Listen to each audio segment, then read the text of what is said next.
This is Constitutional Law for Tuesday, March 31st.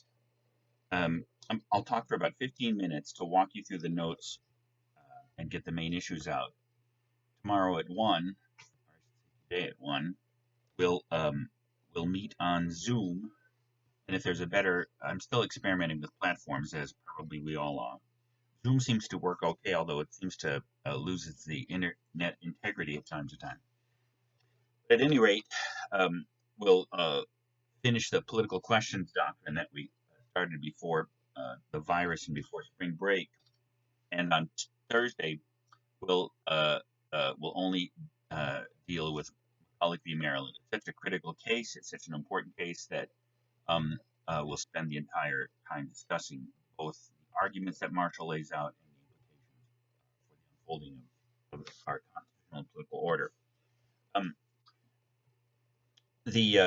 For next Tuesday, by the way, for the 7th, we'll be able to meet because that's the Passover holiday, which is the main issue for me coming up, which begins Wednesday night, the 9th, or the whatever day that is. Just a second here.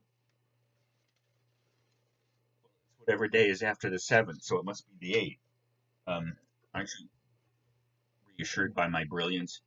Anyway, the holiday starts Wednesday at sunset, and the first 2 days and the last 2 days of the holidays I've mentioned in emails are like Sabbath days. So there'll be 3 days in a row. Thursday starting Wednesday at sunset, Thursday during the day, Friday during the day, and then the Sabbath. The holiday runs into the Sabbath, so there are 3 days in which I won't be on planet Earth. I'll be on planet Judaism, and so.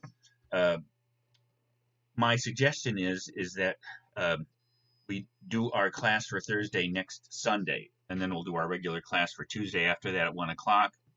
Well, more about that later. Anyway, so if you're looking at the notes, let's ground this doctrine and what's at issue. Let me pause for just a second while I get my copy of the Constitution out. I should have that in front of me, and so should you. Okay. So let's talk about the content of the political questions doctrine, and guess what case it originates with? Like many other aspects of our constitutional jurisprudence, it begins in Marbury v. Madison. So if you're just looking at the notes, let me walk you through this. Now, it begins in Marbury, by the way, not in the judicial review case, but if you remember when we talked about this in class and I suggested that Marshall was doing judicial judo, because he found a way of repudiating President Jefferson's ordering of Madison not to deliver the commission, at the same time that he found a way of avoiding that confrontation through declaring the law that would have empowered the mandamus to be unconstitutional. So let's go back to that slapping Jefferson in the face, because again, Marbury v. Madison, which shouldn't surprise you, is so rich in many aspects and importance for how the court understands its work and everything. And you'll see that when we get to the most important case in this, which is Baker v. Carr, you'll see how the different understandings of the court's responsibility or what's at stake in terms of the sometimes very intense exchange of opinion between the members of the court in Baker. So, if you remember, Secretary of State Madison refused to deliver the commission to Marbury under Jefferson's order. So first, Marshall has to decide if this is an action of the president which the court can have an effect over, or is it something, as you'll see, beyond the jurisdiction and power of the court. So I quoted fairly extensively. Let's read through this, and we'll see how the doctrine emerges from the distinction that Marshall makes. So on the first page of the notes, if some acts be examinable and others not, there must be some rule of law to guide the court in the exercise of its jurisdiction. Now, so by the way, pause for a second. Remember, all of this, like the doctrine of standing, all of this is an attempt to give effect to Article 3, Section 1, and Section 2. The judicial power of the United States shall be vested in one Supreme Court. This is Section 1. And in such inferior courts as the Congress may from time to time ordain and establish, etc. Section 2. The judicial power shall extend to all cases in law and equity arising under this Constitution and laws of the United States, and treaties made of which shall be made, etc. So this is a question of what kinds of constitutional questions or issues the judicial power of the United States may extend to. And Marshall presumes, by the way, that there may be constitutional questions which may not properly come before the court. Now, we've already examined one doctrine which says that unless there's a true controversy or case between two adversarial parties, both of whom have a stake in the outcome called standing, that there's no case. So, as you'll see, part of this is still an attempt to define what a true case is, what a properly brought case under the judicial power as the Constitution ordains it. So, to continue with Marshall, in some instances there may be difficulty in applying the rule to particular cases, but there cannot, it is believed, be much difficulty in laying down the rule. That's a nice, as you'll see when you read more of his opinions, he has a tendency to say this is an important question. It's not a complex question. That's an interesting turn of phrase of his that picks up pokes itself out in many of his statements. By the Constitution of the United States, the president is invested with certain important political powers, and this is the phrase that gives the doctrine its name, in the exercise of which he is to use his own discretion, and is accountable only to his country in his political character and to his own conscience.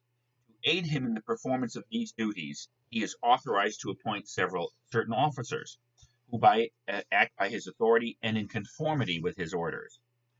So that's another way of saying that the president is the chief executive officer of the United States. Another way of putting that is the executive power of the United States is vested in a president. And all the subordinate officers, and we're going to see this question, by the way, coming up both again in Myers v. U.S. and in U.S. v. Nixon. So the president has the executive power, and subordinates, when they act in his name, are acting within the executive power as the Constitution grants to the president. In such cases, their acts are his acts, and whatever opinion may be entertained of the manner in which executive discretion may be used, there exists and can exist no power to control that discretion. The subjects are political. They respect the nation, not individual rights, and being entrusted to the executive. By the way, let's just pause there, and you'll see when we come to Baker, there's a certain sense in which what's the difference between, say,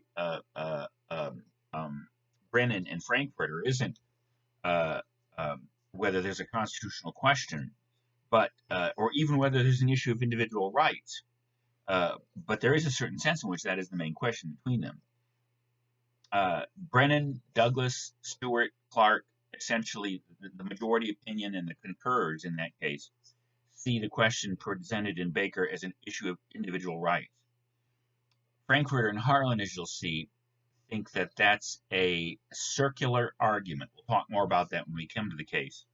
But that is to say that it's not a question of individual rights per se, but rather a question of political theory or constitutional or governmental theory. The application of this remark will be perceived by adverting to the act of Congress for the establishing of the Department of Foreign Affairs. His officer, as his duties were prescribed by that act, is to conform precisely to the will of the president. He is the mere organ by whom that will is communicated. The acts of such an officer as an officer can never be examinable by the courts. The conclusion from this reasoning is that where the heads of the departments are the political or confidential agents of the executive, merely to execute the will of the president, or rather to act in cases in which the executive possesses a constitutional or legal discretion, nothing can be more perfectly clear that their acts are only politically examinable. That doesn't mean, by the way, that Marshall is arguing that the president acts in some kind of vacuum of irresponsibility, but rather that the constitutional mechanism, as you'll see, for holding the president responsible for his actions is not to take him to court. It's for the nation to judge the nature of his actions politically through elections or through interchange between uh, the Congress and the president as political departments. But where a specific duty is assigned by law and individual rights depend upon the performance of that duty, it seems equally clear that the individual who considers himself injured has a right to resort to the laws of his country for a remedy.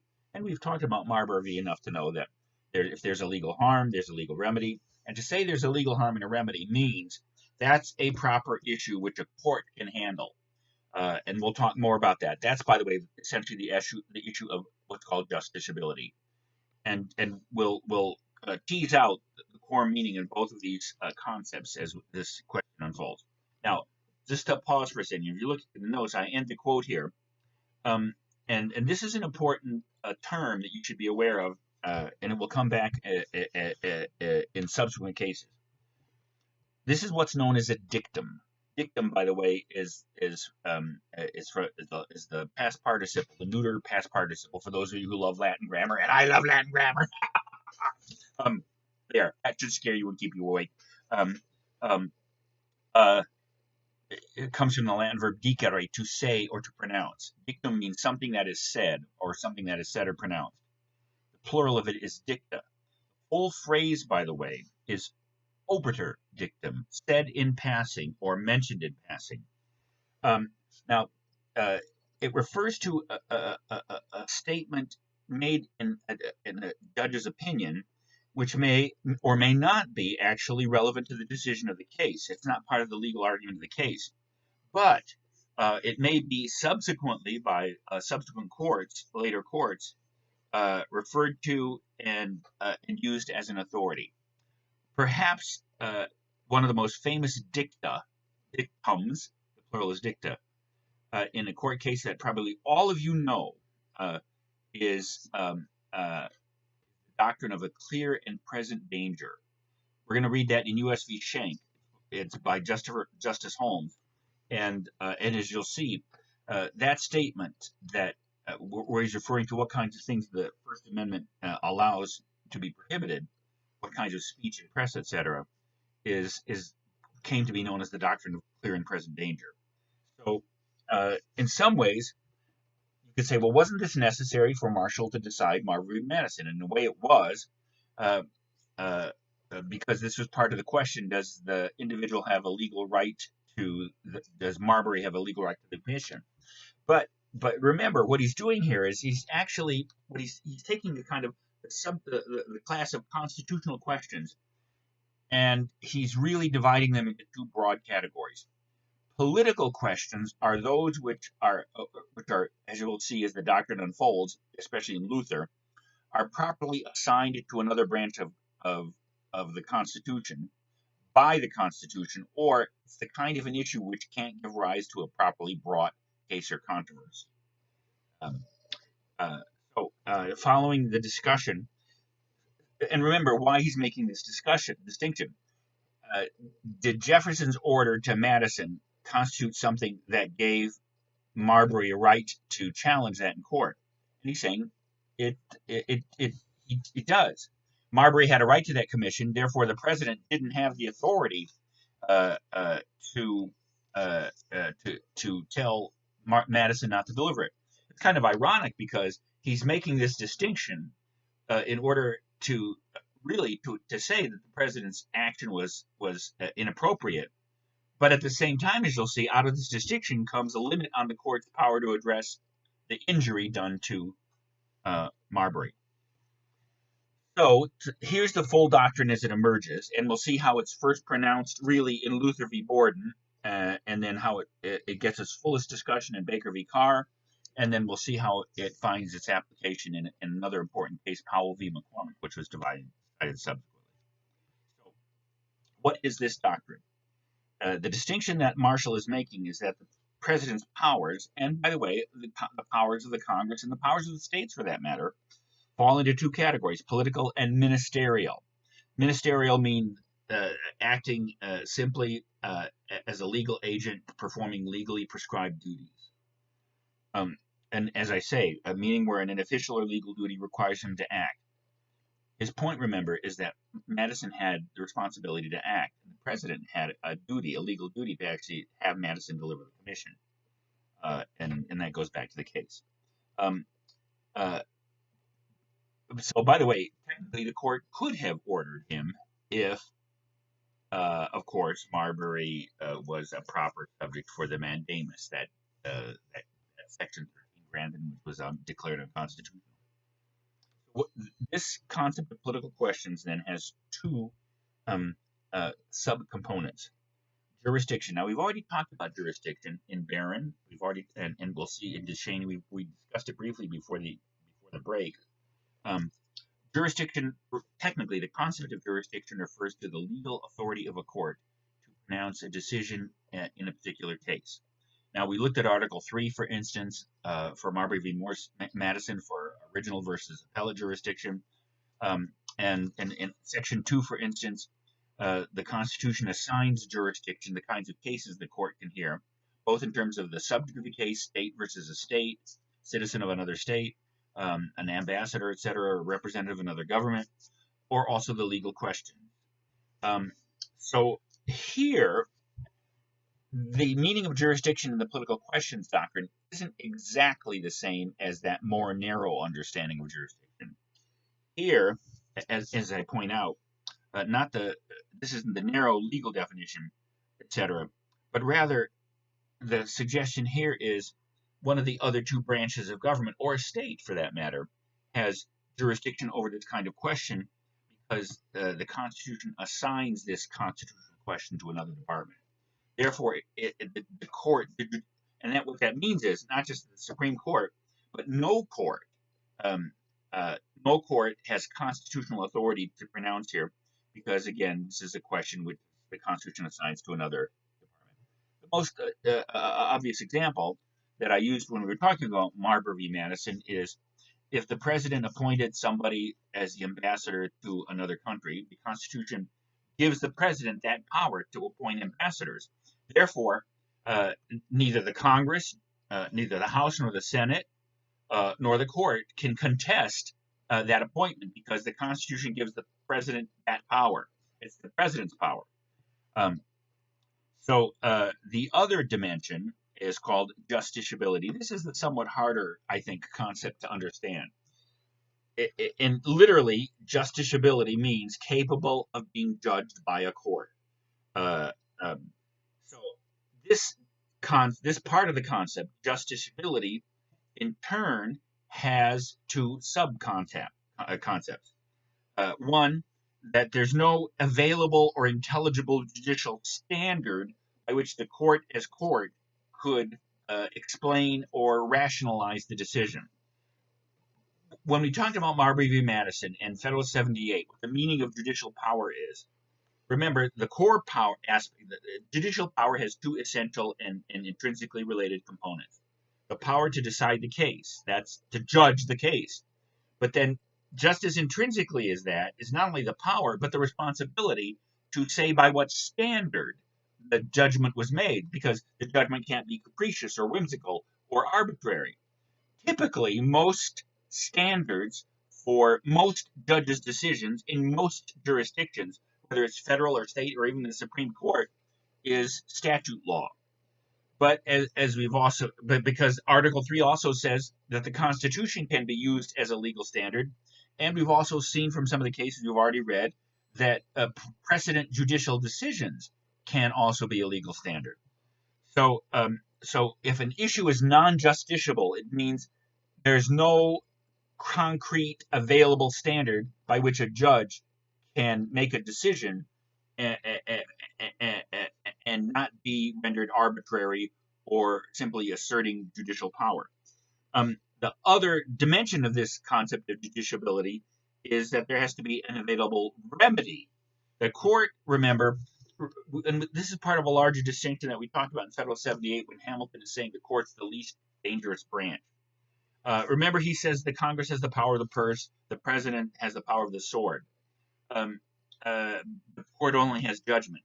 In the broader sense, what he means is when it comes to their constitutional powers, Congress can act whenever it wants. Once Congress constitutes itself and exists as a body, it can do whatever it wants within its legal powers, the 18 powers, as we'll see in McCulloch in Article 1, Section 8. Once the president is duly elected and is the president, then uh, uh, then again, when it comes to say appointing ambassadors, he can use whatever standard he wants. Again, but when it comes to the court, remember, the court is a passive body. It can only act. It can only use judicial power when other parties come to it in a properly brought case. Moreover, it can only decide between those two parties. It may obviously decide larger questions, as we have seen and will see. But strictly speaking, its authority exists primarily over those two parties in front of it. And, to be sure, to interpret the standards by which the court decides the controversy between those two parties. But, in addition to having a standard, the court has to be able to order something to happen. It has to have a legally available set of powers or remedies that solves the legal problem or the clash or controversy. Example: Marbury v. Madison. Marbury was injured by Madison's decision, Jefferson's decision. Marshall asks, "Is there a legal remedy for that injury?" Yes, there is. It's a court order called a mandamus. Unfortunately, it can't issue from this case. Court. So, again, there is a larger dimension here. It'll come up to some degree in both Luther and in Baker. And this is a very difficult and complex question. It somewhat exceeds our discussion here, but I probably have to speak about it just to render it minimally intelligible. Look at Article 3, Section 2, and read along. The judicial power shall extend to all cases in law and equity. Law means when there's a statute or a legal standard available, promulgated by another body or by the Constitution. Equity jurisprudence. This goes back to the English common law. Equity is a general English term. It comes from the same Latin root as equal and equitable, meaning fair or just. The equity power of a court is the power of a court or a judge to issue a resolution or a solution for a controversy or a clash of interest or an injury, which is not stipulated by law, but directed by a general sense of justice. Now, it's clear, once you hear this, that equitable relief, equitable standards clearly are fuzzier. And as you'll see, that one of the great controversies in the court is to what extent and how much should both the Supreme Court and the federal courts resort to this broad power to give justice by resorting to a general standard of justice beyond a legal or available explicit standard. Again, the distinction between law and equity goes back to the English common law. It exists in our constitutional law and jurisprudence too. So again, I don't want to fully go into this, although you'll see it is somewhat involved when we get to Baker v. Carr. So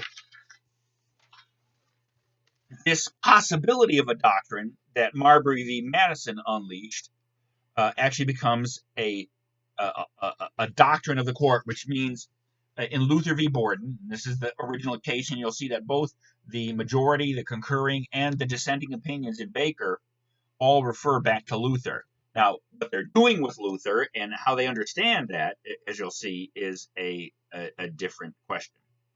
So, but to say it's a doctrine of the court means the court does use this doctrine. So what's an obiter dictum or a dictum in Marbury v. Madison becomes a full-fledged doctrine of the court, which means it becomes the basis of subsequent decisions because it becomes a rule of precedent. All right. So, and that, by the way, is how you could say what the holding in Luther v. Borden is, that the court can't decide this question because it's a political question, because the Constitution, as we'll see, assigns this to another branch, or because it's not the kind of subject that a court, as court, can address. There are no standards available, and there's no remedy available, or manageable remedy. So, before we go to Luther v. Borden, it would be useful, I think, to review Article 4, because you'll see this is, in some ways, this is the basis of the jurisdiction argument that um, uh, uh, uh, um, Tani makes. Pause. So this is Article 4 of the Constitution. Now, bear in mind the overall structure of the Constitution here. Article 1 creates the Congress. The preamble sets the whole system up.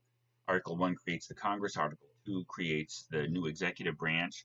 And Article 3, of course, sets up the national judiciary.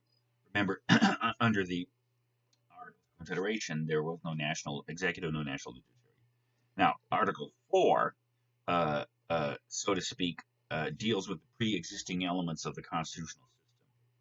Now, of course, no longer the sovereign states under the Confederation, but rather semi-sovereign units within the larger framework of national constitutionalism.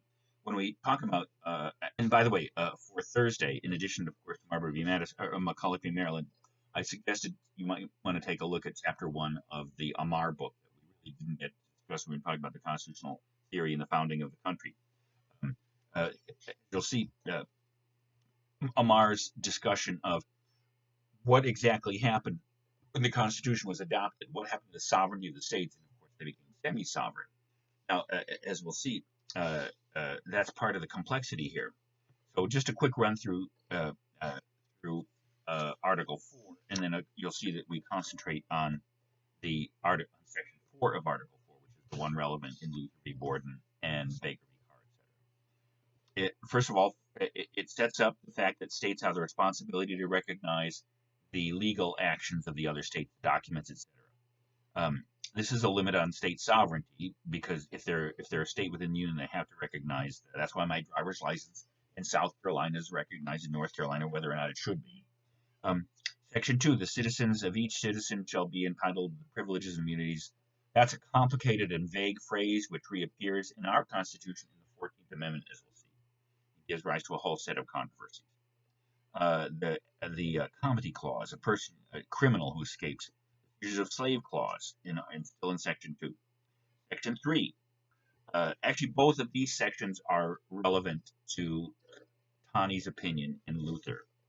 Section 3, new states may be admitted by the Congress into this union, but no new state should be formed or erected within the jurisdiction of any of the other states, nor any state be formed by the junction of two more states or parts of states without the consent of the legislatures and states concerned. New states can enter the union. Now, let's be clear what this means. Who decides when a state comes into the union? Not only the territory applying or the legislature of the territory, but as you're going to see, just to reiterate the point, Section 3, new states may be admitted by the Congress into this union. So as you'll see, Tani kind of suggests that this is already assigned the question of what's the legitimate government of a state, and when does a state have a legitimate government? Not something for the courts to decide. It's already assigned by the Constitution to Congress. More about that later in a minute. The Congress shall have the full power to discuss and make all needful rules for territory. Section 4. The United States shall guarantee to every state in this union a republican form of government. And on application of the legislature or of the executive when the legislature cannot meet against domestic violence, etc. So it's in some ways that first clause of Section 3, and then Section 4. Because let's untangle. Now, much of Luther v. Borden, by the way, I gave you a lot in that case, but it's almost not so much because of Tani's creation of the doctrine of political questions, but because part of the complication of that case is exactly what happened. Well, here's what happened. Rhode Island had most of the states during the Revolution created new state governments under the doctrine of popular sovereignty in the Declaration of Independence.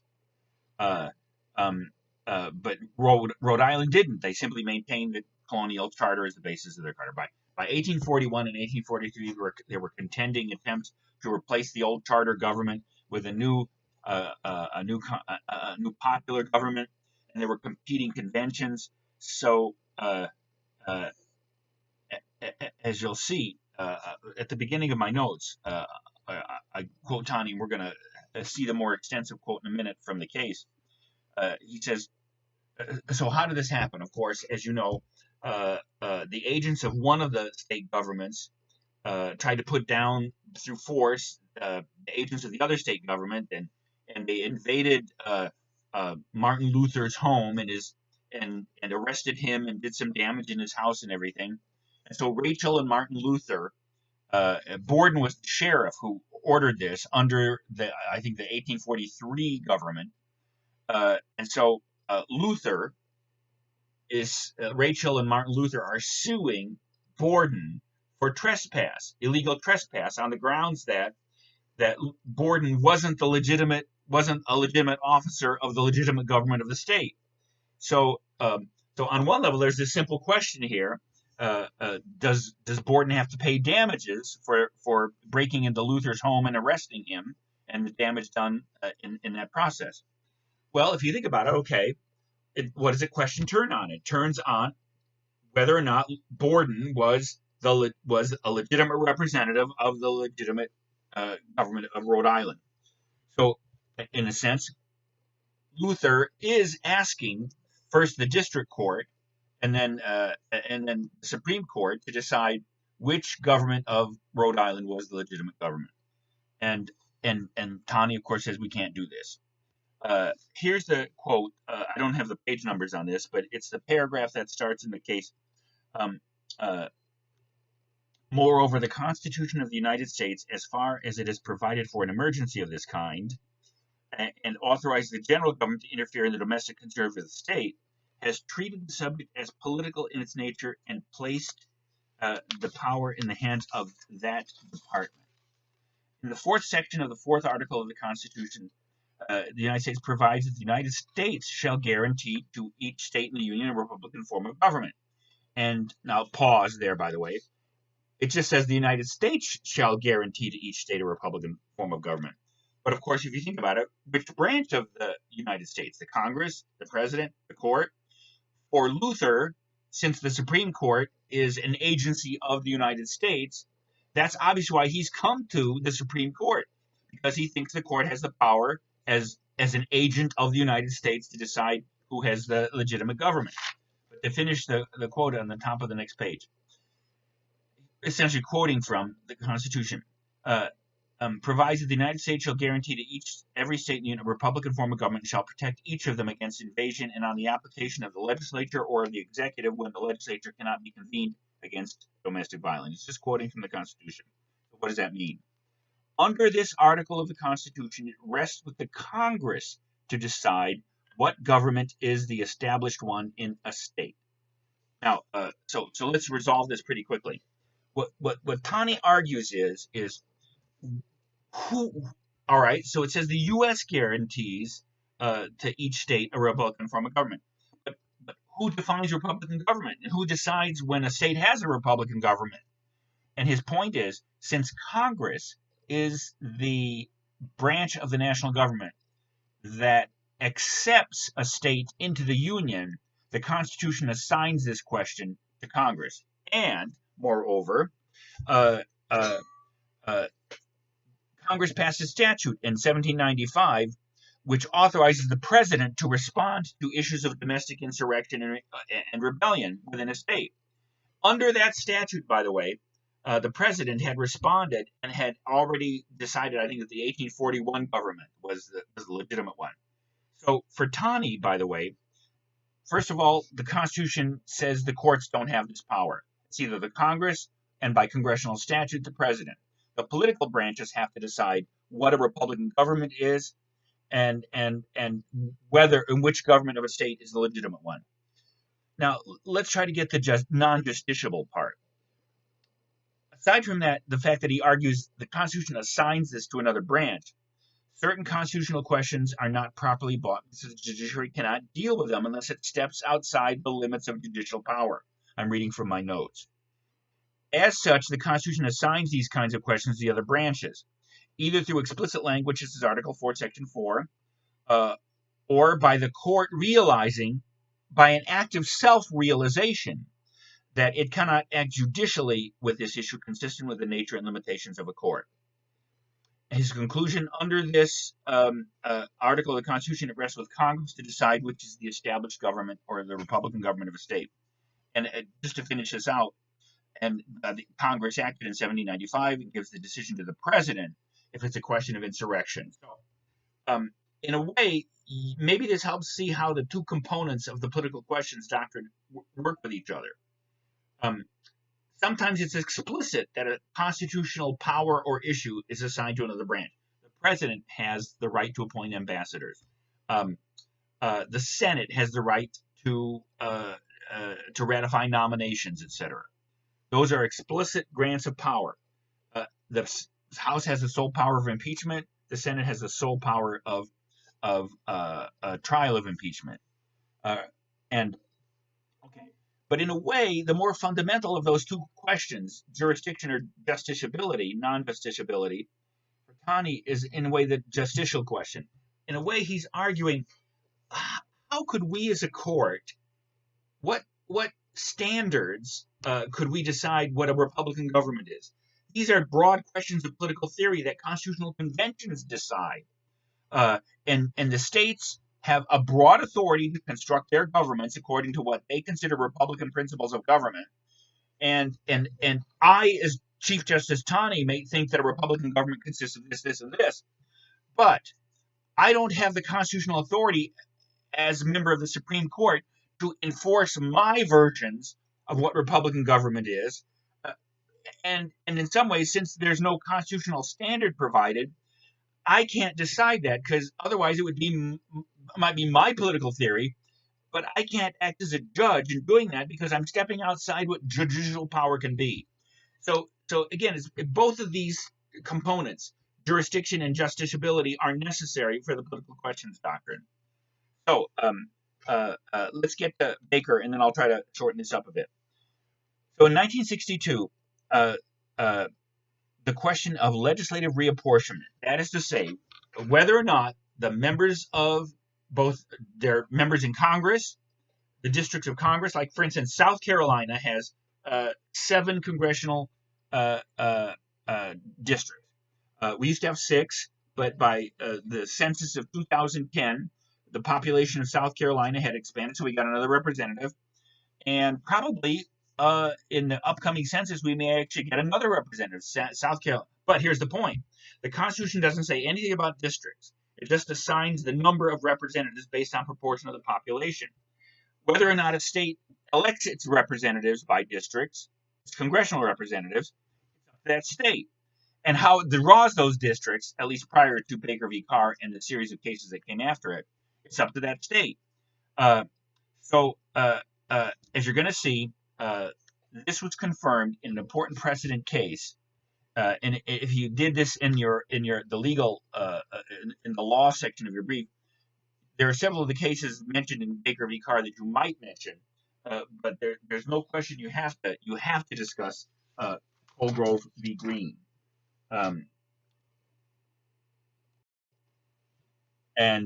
This may explain some of the energy in Frankfurter's dissent in Baker, because Frankfurter wrote the majority opinion in Colgrove v. Green. And basically, the holding in Colgrove v. Green was, with issues very similar to that in Baker, was that this is a political question. Either the Constitution assigns this to another branch of government, because it's a question of whether a state government has a Republican form of government or not.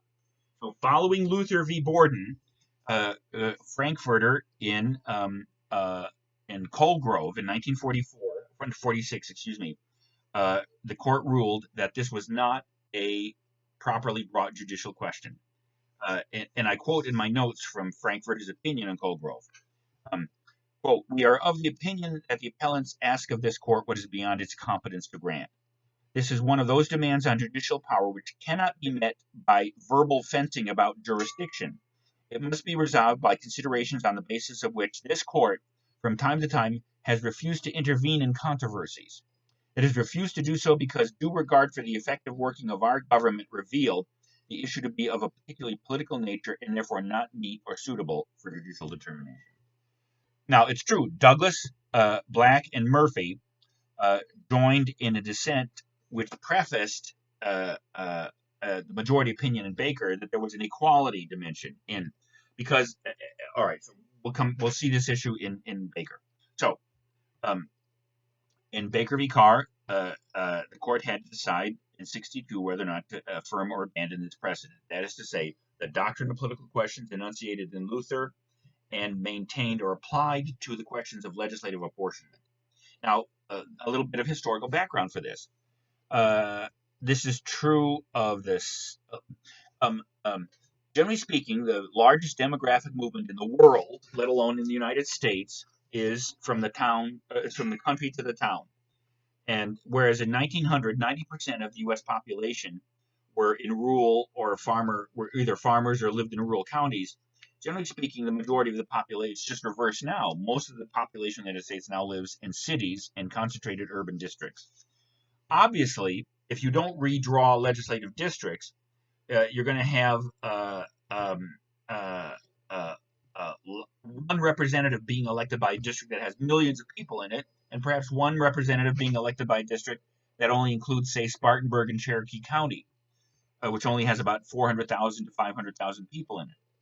So now, one point to mention here is, don't forget, the Constitution itself, in constructing Congress, assigns representatives in the House on the basis of population, and you could say that what the Constitution requires is you take the percentage of the population of the entire population, and you take the percentage of representatives, 435. But the Senate, on the other hand, and by the way, this is also reflected in the Electoral College. Don't forget, Senate assigns the Constitution assigns 2 senators to each state. That's why Wyoming, which has 400,000 people, has 2 senators. California, which has 35 now, probably fewer million less because people are leaving California, but California has about 35 million people, 2 senators. So as you're going to see, what I'm trying to make you see is what's behind Frankfurter and Harlan's dissent here. Now, so the same question comes up. Obviously, in Tennessee, since 1901, there had been no legislative reapportionment. Now, this had to do with the state government, and you can look in the case as to how they define both the number of representatives, 99, versus the number of senators, 33, assigned to counties and other legislative districts. But the point is, since 1901, those had not been changed, and obviously that population trend that I mentioned earlier had taken place. And so the argument was each person, so what's the claim that Baker, who represents one of the voters in one of the urban counties, is claiming that by not apportioning the case, or by not apportioning, the state of Tennessee is actually causing the vote of people in rural districts to weigh more or have more political effect than the people in urban districts. So how did the court come down on this? So as you're going to see, Brennan does something. First of all, let me just say, Brennan restates the doctrine of political questions quite accurately, quite clearly. I didn't put page numbers on the original version of the case, but this is, if you're following page numbers, it's on page 10. So he states the doctrine actually pretty much as Frankfurter stated it in Colgrove, and as Donnie stated in Luther. Page 10.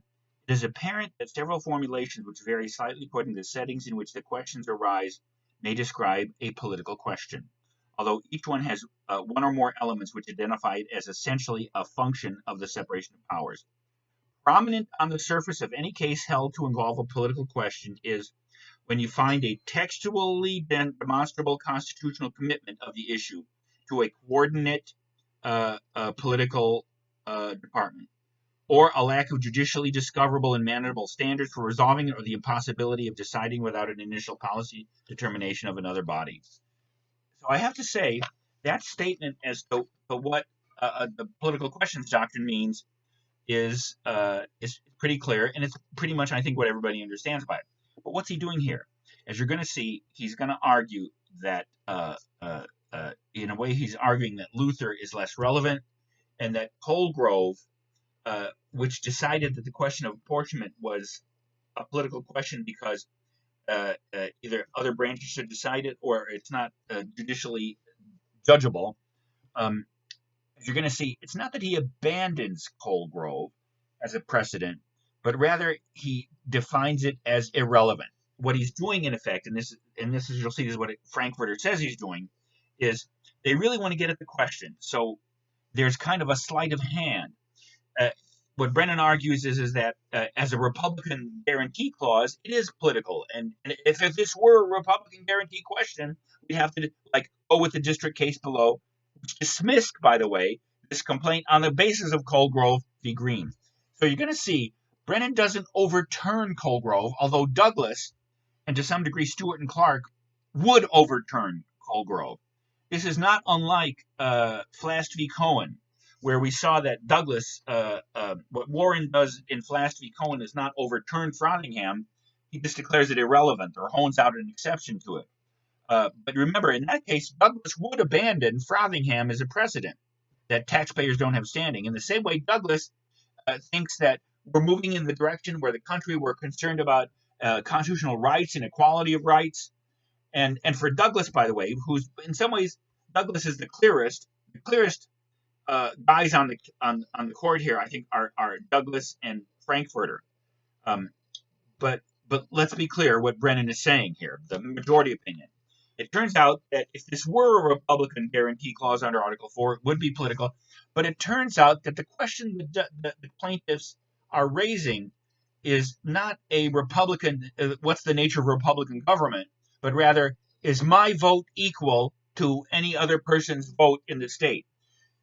That is to say, they're arguing that the Constitution requires under the Equal Protection Clause of the 14th Amendment that applied to weights of one's votes, that in the same way, and Douglas points this out in his dissent, that in the same way that that the court has found, and the 15th Amendment says you can't use race for assigning discerning people's constitutional rights, or gender, the 19th Amendment.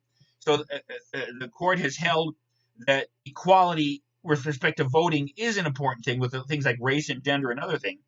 It turns out that where you live in the state and how much voting power the state awards to you is also an equality question, which is properly brought under the 14th Amendment. Therefore, the district court made a mistake. By the way, there was a question of standing, too, whether or not one voter in Tennessee had enough weight in the outcome of the thing. The court, by the way, does decide that voters do have standing on this question. So for Brennan, it's not a Republican guarantee question. He moves it from Article 4 to the 14th Amendment and therefore argues it's justiciable. Now, note, they don't reach the merits of the case. They remand it, send it back to the district court to rehear the case consistent with the finding that this is not a political question and it is justiciable. Let's do the other opinions and then we'll finish up, and then we'll finish our discussion in class discussion tomorrow. So, so Douglas would scrap Colgrove, abandon it as a precedent. This is a question of constitutional rights. The courts, that's what the court's about, and we should. And in terms of standards, there is a standard. Does one's vote weigh the same as another's vote? This, by the way, as you're going to see, came in our constitutional order to be called a one person, one vote standard. One man, one vote, one person, one vote. But we'll see what Frankfurter says about that. All right, so Stewart and Clark, I think, two concurring opinions which are the same opinion, which is both of them think that the state has screwed certain voters by giving them more power in elections over the representatives than others. And the problem is especially in Stewart's opinion, he says, we'd let this go if we thought there were any other relief available to the voters in Tennessee, but they don't have any other relief. They've come to us, and it turns out the state won't fix it. Congress won't fix it. So if there is a standard available, and both the concurrers and Douglas and Brennan find this in the Equal Protection Clause, we'll take the case. For Frankfurter and Harlan, let's just be brief now. Um, uh, this is essentially an issue of an illegitimate assertion of illegitimate judicial power. First of all, both Frankfurter and Harlan argue in some ways that the nature of this case is circular. You already have to assume that the Constitution requires, as a standard of Republican government, that representation be based on proportional representation, and that proportional representation means each person within the proportion has equal voting power. What's a circular argument? A circular argument is where your conclusion is already implicit in or contained in your assumptions or your premises. And so what Frankfurter is arguing is you already have to have a certain theory of Republican government, and that representation is proportional, and that one vote should equal another vote in terms of power, for you to see that this is a judiciable question. And aside from the fact that Frankfurter thinks that Article 4, like following Taney and Ruther, assigns Congress, in other words, if Congress wants to do something about this, it can, but only if you already see an issue of equality can you conclude that the Equal Protection Clause is relevant. So for Frankfurter, what the court has done here, again, it's like that game where, like a shell game, a bait and switch, where the court wanted to get this issue. It was more political ambition than true constitutional interpretation. And in order to do that, it moved the constitutional text from Article 4 to the 14th Amendment. What's the matter with that? This is Frankfurter on page 27.